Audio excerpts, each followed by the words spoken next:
என்ற வார்த்தையை இரண்டாம் வார்த்தையாக அவர் சிலுவையில் தொங்கினவராக கூறுவதை நாம் பார்க்க முடிகிறது. ஆண்டவராகிய இயேசு கிறிஸ்து கல்வாரி சிலுவையில் சொன்ன ஒவ்வொரு வார்த்தையுமே பிதாவாகிய தேவன் அவரை குறித்து முன் அறிவித்த தீர்க்க தரிசன வார்த்தைகள். எனவே இந்த இரண்டாம் வார்த்தையை நாம் பார்க்கும் பொழுது பிதாவாகிய தேவன் இவரே உலக ரட்சகர், உலகத்தை ரட்சிக்கும்படியாக வந்தவர் என்கிற அத்திட்டத்தின் அந்த தீர்க்க தரிசனத்தை வெளிப்படுத்தும்படியாக ஆண்டவராகிய இயேசு கிறிஸ்து இந்த வார்த்தையை கல்வாரி சிலுவையில் சொல்லுகிறதை நாம் பார்க்கிறோம். ஆண்டவராகிய இயேசு கிறிஸ்து சிலுவையில் அறையப்பட்ட நிகழ்வுகள் மற்றும் அவர் சிலுவையில் தொங்கினவராக கூறிய வார்த்தைகள் இவை யாவும் வேதாகமத்திலே புதிய ஏற்பாட்டில் 4 சுவிசேஷ புத்தகங்கள் இடம்பெற்றிருக்கிற ஒரு விசேஷமான வார்த்தை என்பதை நாம் பார்க்கலாம். இந்த வார்த்தை அவர் சொல்லும் பொழுது அவரை சுற்றி இருக்கிற சூழ்நிலையை பார்த்தோமானால் ஒருவரும் அவரை ஏற்றுக்கொள்ளவில்லை. அனைவரும் அவரை நிந்திக்கிறவர்களாக, அவரை கைவிடப்பட்டவர்களாக அந்த சூழ்நிலை காணப்பட்டார். அவரை சுற்றிலும் இருந்த சூழ்நிலை பார்த்தோமானால் முழுவதும் அவரை நிந்திக்கக்கூடியவர்களாகத்தான் எல்லாரும் இருக்கிறதை நாம் பார்க்கிறோம்.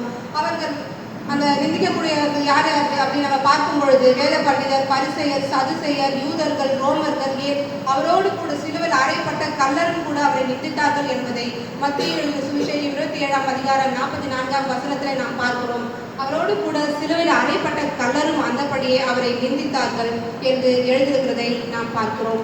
எனவே வலதுபுறம் இடதுபுறம் என 2 பக்கங்களிலும் 2 கல்லர்களை நியாயத்தின்படியே அவர்கள் அடித்திருந்தாலும் அவர்கள் எந்த விதத்திலும் தங்கள் குற்றத்தை உணராமல் பரிசுத்தமாய் தொங்கிக் கொண்டிருக்கிற நம் ஆண்டவராகிய இயேசு கிறிஸ்துவை அவர்கள் இருவரும் நினைத்தார்கள் என்று மத்தேயு அவர்கள் பரிசுத்த ஆவியானவரால் ஏவப்பட்டு எழுதியிருக்கிறதை நாம் பார்க்கிறோம்.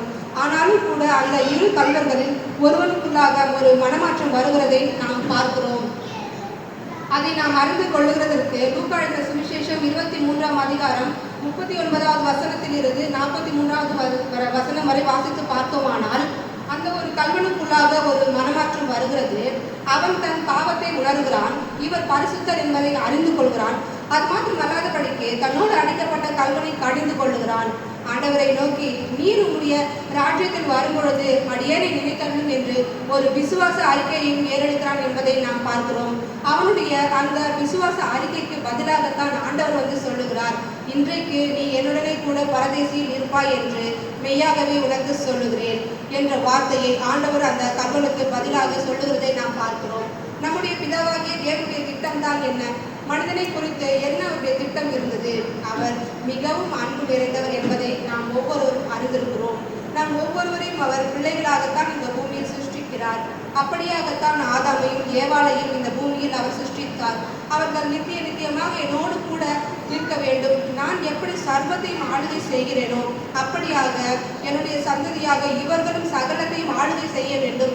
நாம் பரிசுத்தராய் நீதியுள்ளவராய் இருக்கிறது போல இவர்களும் இருக்க வேண்டும் என்று வாஞ்சித்த நம்முடைய பிதாவாகிய தேவன் மனிதனை அவர் சிருஷ்டிக்கிறதை நாம் பார்க்கிறோம். ஆனாலும் எப்பொழுதும் ஆண்டவராகிய தேவனை குறித்து பொய் பிரச்சாரம் பண்ணி கொண்டிருக்கிற சாத்தான் அந்த சர்வத்திற்குள்ளாக நுழைந்து ஆண்டவராகிய தேவனை குறித்து அந்த ஆதி மனிதர்களிடத்திலே பொய் பிரச்சாரம் பண்ணுகிறதை நாம் பார்க்கிறோம். தேவனுடைய அன்பை அங்கே அவன் கேள்விக்குறியாக்குகிறதை நாம் பார்க்கிறோம். ஆனாலும் அந்த ஏவாளும் சரி ஆதாமும் சரி அந்த இடத்தில் அவர்கள் அந்த சாத்தானுடைய பேச்சை கேட்டு அவர்கள் அந்த மரத்தை பார்த்து அதனுடைய கனியை புசிப்பதற்கு பதிலாக ஒருவேளை நம்முடைய தேவனை பார்த்து அவருடைய வார்த்தையை நம்பி இருந்தார்கள் ஆனால் அந்த காரியம் அங்கு நடந்திருக்காமல் போயிருக்கலாம். ஆனால் அவர்கள் அப்படி செய்யவில்லை. ஏனென்றால் இன்றைக்கும் கூட நாமும் நம்மை சுற்றி இருக்கிற சூழ்நிலையும் காதில் விழுகிற சில வார்த்தைகள், சிலர் பேசுகிற நிந்தையான வார்த்தைகள் இதை கேட்டுத்தானே ஆண்டவரை நம்பாமல் வாழ்ந்து கொண்டிருக்கிறோம். அதுபோல தான் அன்றைக்கும் ஆதி மனிதர்கள் செய்தார்கள். அப்போ அவர்கள் சாத்தானுடைய வார்த்தையை கேட்டார்கள், அதை இருதயத்திற்குள் கொண்டு போனார்கள். ஆண்டவரை அவர்கள் என்ன பண்ணார்கள்? இவர் நம்முடைய நன்மைக்காக இல்லை, நாம் அவரை போல ஆடக்கூடாது அப்படின்னு அவர் நினைக்கிறார் என்று ஆண்டவரை அவர்கள் தவறான எண்ணம் கொண்டார்கள். அது நிமித்தம் தான் அந்த மரத்தை பார்த்து அந்த கனியை ஈச்சித்து புசித்து பாவத்தில் விழுந்தார்கள் என்பதை நாம் பார்க்கிறோம். எனவே அவர்கள் அங்கே பாவத்தில் விழுந்ததாலே தேவனுடைய திட்டம் தடைபெற்றது. நித்தியமாக என் பிள்ளைகள் என்னோடு கூட இருக்க வேண்டும், அவர்களோடு உலாவ வேண்டும், அவர்கள் என்னோடு கூடவே இருக்க வேண்டும், எப்பொழுதுமே நான் அவர்களோடு கூட இருக்க வேண்டும் என்று நம் ஆண்டவர் நினைத்தார். அதற்காகத்தான் அவர் ஜீவ விருட்சத்திற்கு போகும் வழியை அடைக்கவில்லை. சரி, ஜீவ விருட்சம் என்றால் என்ன? நன்மை தீமை அறியத்தக்க கனியும் ஜீவ விருட்சமும் பக்கத்தில் தான் இருந்தது. ஆனால் அவர்கள் கண்களில் தெரிந்தது பார்வைக்கு அருமையாய் இன்பமாய் இருந்த நன்மை தீமை அறியத்தக்க கனி. ஜீவ விருட்சம் அருகில் தான் இருந்தது, ஆனால் அவர்கள் பார்வைக்கு அது அருமையாய் தெரியவில்லை.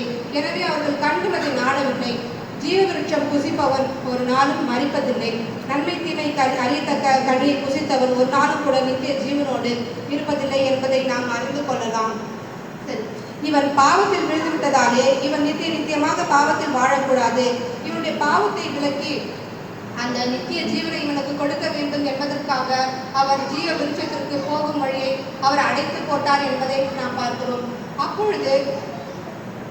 அப்பொழுது பாவத்தில் இருந்து இவனை மீட்பதற்கு என்ன வழி அப்படிங்கிறத பார்க்கும் பொழுதுதான் ஏதோ அப்ப எடுத்த கிறிஸ்டியன் மாதிரி கிடையாது. நாம் வசனத்தில் வாசிக்கிறோம், உலகத்தின் தோற்றத்திற்கு முன்பதாகவே நமக்காக அவர் அடிக்கப்பட்ட ஆட்டுக்குட்டியானவர். ஒருவேளை மனிதன் பாவத்தில் விழுந்து விட்டார் என்றால் என்ன செய்வது?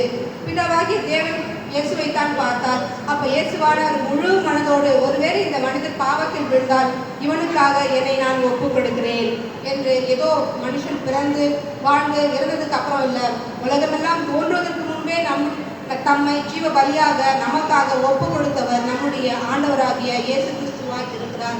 அப்படியாகத்தான் அவர் கெத்செமனே தோட்டத்திற்கு பாடுள்ளவராய் வருகிறதை நாம் பார்க்கிறோம். அதற்கு முன்பதாக பஸ்காவிலும் சீஷர்களோடு அவர் சொல்லுகிறார், என்னுடைய சரீரமே உங்களுக்கான அப்பம், என்னுடைய ரத்தத்தினாலே உங்களுடனே உடன்படிக்கை பண்ணுகிறேன் என்று சொல்லுகிறார். கெத்செமனே தோட்டத்தில் அவர் கதறி அழுகிறார். எதற்காக அழுகிறார்? அன்று ஏதேன் தோட்டத்தில் எழுந்து போன அந்த நித்திய ஜீவனை என்னுடைய பிள்ளைகள் பெற்றுக்கொள்ள வேண்டும் என்று கதறி அழுகிறார். அவர் பாவம் பாராத சுத்த கண்ணராய் இருந்தாலும் கூட பிதாவின் திட்டத்தை ஏற்றுக்கொண்டு கல்வாரி சிலுவையில் சென்று அன்றைக்கு தொங்கிக் கொண்டிருப்பதை நாம் பார்க்கிறோம். ஆனாலும் கூட அந்த ஒரு கல்வனுக்குள்ளாக வந்த மனமாற்றத்தை நாம் பார்க்கும் பொழுது அந்த சூழ்நிலையில் இருந்த யாருக்குமே இந்த மனமாற்றம் வரவில்லை. அப்பொழுது இந்த கல்வனுக்குள்ளாக மாத்திரம் எப்படி அந்த மனமாற்றம் வந்தது? இதை தெரிந்து கொள்கிறதற்கு யோவான் எழுதின சுவிசேஷம் 6ஆம் அதிகாரம் 44ஆம் வசனம் நாம் வாசித்து பார்த்தோமானால், ஆண்டவராகிய இயேசு கிறிஸ்து சொல்லுகிறார், என்னை அனுப்பின பிதா ஒருவரை இழுத்து கொள்ளாவிட்டால் அவன் என்னிடத்தில் வரமாட்டான் என்று. எனவே இங்கு அமர்ந்து கொண்டிருக்கிற தேவ பிள்ளைகளே, இந்த வார்த்தையை கேட்கும்படியாக உங்களுக்காக கிருபையோடு இறங்கி இருக்கிறவர் நம்முடைய பிதாவாகிய தேவர் என்பதை அறிந்து கொள்ளுங்கள். எனவே அவருடைய சித்தம் ஒருவனை ரட்சிக்க வேண்டும் என்று இருந்துவிட்டால் அவர் என்ன பண்ணுகிறார்? வெளிப்பாட்டின் ஆவியை அவனுக்கு கொடுக்கிறார். அந்த மனிதனுக்கு வெளிப்பாட்டின் ஆவியை கொடுக்கிறார். அது மட்டும் அல்லாதபடிக்கு அவருடைய வார்த்தையை அவருடைய வாயில் வைக்கிறார் என்பதை நாம் எசையா 59ஆம் அதிகாரம் 21ஆம் வசனத்திலே நாம் பார்க்க முடிகிறது. எனவே இந்த கர்வனுக்குள்ளாக அவர் தம் வார்த்தையை வைத்தார், அவர் தம்முடைய ஆவியை வைத்தார். எனவே அவன் அந்த வெளிப்பாட்டை பெற்றுக்கொண்டான். பிதா கொடுத்த வெளிப்பாட்டுடன் கூட அவன் தன்னை நோக்கி பார்க்கிறான், தான் பாவி என்று உணர்கிறான்.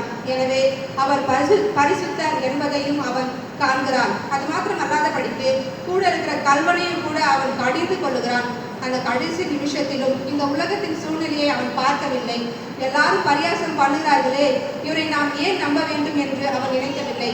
அவரை பார்த்து அவன் கேட்கிறான், ஆண்டவரே, உன்னை ராஜ்யத்திற்கு வரும் பொழுது அது ஏன் நினைத்தருளும் என்று ஆண்டவர் அவனுடைய வேண்டுதலுக்கு இவ்வளவு சூழ்நிலையிலும் என்னை நம்புகிறாரே என்று அவர் ரட்சிப்பின் நற்செய்தியை அவனுக்கு கூறுகிறதை நாம் பார்க்கிறோம். இன்றைக்கும் இதை கேட்டுக்கொண்டிருக்கிற தேவ பிள்ளைகளே, உங்களுடைய சூழ்நிலையை தயவாய் நீங்கள் பார்க்காதீர்கள்.